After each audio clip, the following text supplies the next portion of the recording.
મહત્વપૂર્ણ સમાચાર પર નજર કરીએ તો ગુજરાતના 33 જિલ્લામાં નવા તાલુકા અસ્તિત્વમાં આવશે। 15 થી 17 જેટલા તાલુકાઓની રચના થઈ શકે છે। આજની કેબિનેટ બેઠકમાં નવા તાલુકાઓને સૈદ્ધાંતિક મંજૂરી મળી શકે છે। સ્થાનિક સ્વરાજ્યની ચૂંટણી પહેલા નવા તાલુકાઓની રચના થઈ જશે।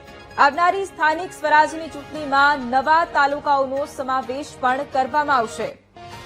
ગુજરાતના 33 જિલ્લામાં નવા તાલુકા હવે અસ્તિત્વમાં આવશે। આજે કેબિનેટ બેઠક મળી રહી છે અને એમાં 15 થી 17 જેટલા તાલુકાઓની રચના અંગે પણ વાતચીત થઈ શકે છે। આજની કેબિનેટ બેઠકમાં નવા તાલુકાઓને સૈદ્ધાંતિક મંજૂરી મળી શકે છે।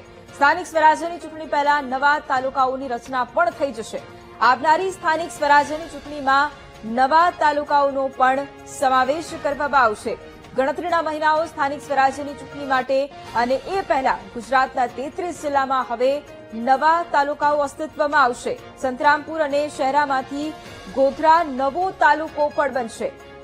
લુણાવાડામાંથી ગોધરા નવો તાલુકો બનશે। લગભગ 15 થી 17 જેટલા તાલુકાઓની રચના થઈ શકે છે। કયા કયા જિલ્લાઓમાં નવા તાલુકા બનશે તેનું ચિત્ર પણ સ્પષ્ટ થયું છે। આજ મુદ્દે સંવાદદાતા મેહુલ ફોન લાઈન પર છે। મેહુલ, એક તરફ સ્થાનિક સ્વરાજ્યની ચૂંટણી નજીક છે, એના પહેલા જ ગુજરાતના 33 જિલ્લામાં હવે નવા તાલુકાઓ અસ્તિત્વમાં આવશે। શું વધુ જાણકારી આ મુદ્દે? વૈભવી, બિલકુલ આજની કેબિનેટની બેઠકની અંદર આ સંદર્ભે સમીક્ષા કરવામાં આવી અને આ જે બેઠક છે તેની અંદર તમામ જે પણ નવા તાલુકાઓ છે તેને મંજૂરીની મોહર મારી દેવામાં આવી છે। ખાસ જે વિગતો પ્રાપ્ત થઈ રહી છે અત્યારે તે પ્રમાણે જે તમામ જે નવા 17 તાલુકાઓ છે તેની અંદર અલગ અલગ કરી દેવામાં આવે છે, નામ સૂચિત કરી દેવામાં આવે છે। જે ગોધરા તાલુકો, કોઠંબા તાલુકો, ચિગદા, નાના પોંઢા, રાહ તાલુકો, ધરણીધર તાલુકો, ઓગળ, ખડાદ, ગોવિંદગુરુ, લીમડી, સુખસર, કડવાલ સહિત પાગવેલ, શામળાજી, સાહેબા, ઉકઈ, અરેઠ અને અંબિકાના જે નવા સૂચિત જાહેર કરવામાં આવ્યા છે। જે મૂળ જે તાલુકો છે કે જેની અંદરથી ટીકા પાડવામાં આવ્યા છે તેમાં સંતરામપુર, લુણાવાડા, ડેડિયાપાડા, વાપી, ગ્રામ્ય, કપરાડા, પારડી અને થરાદ સહિતના તમામ જે વિસ્તારો છે તેનો સમાવેશ થાય છે। કુલ જે જિલ્લાઓ છે તેમાં મહીસાગર, પંચમહાલ, નર્મદા, વલસાડ, બનાસકાંઠા, દાહોદ, છોટાઉદેપુર, ખેડા, અરવલ્લી, તાપી અને સુરત કુલ 11 જિલ્લાઓનો સમાવેશ જે છે તે થાય છે। અલગ અલગ જે મુખ્ય મથકો છે તે પણ સૂચિત કરી દેવામાં આવ્યા છે। સત્તાવાર જે જાહેરાત જે છે તે કરવામાં આવી છે। તમામ જે સ્થાનિક સ્વરાજની જે ચૂંટણી આવી છે તે પહેલા જે 254 જે તાલુકાઓ હતા તેની સંખ્યા હવે જે કુલ જે તાલુકાઓ છે તેની 265 તાલુકા જે છે તે થવા પામ્યા છે। બિલકુલ, આભાર મેહુલ તમામ જાણકારી માટે।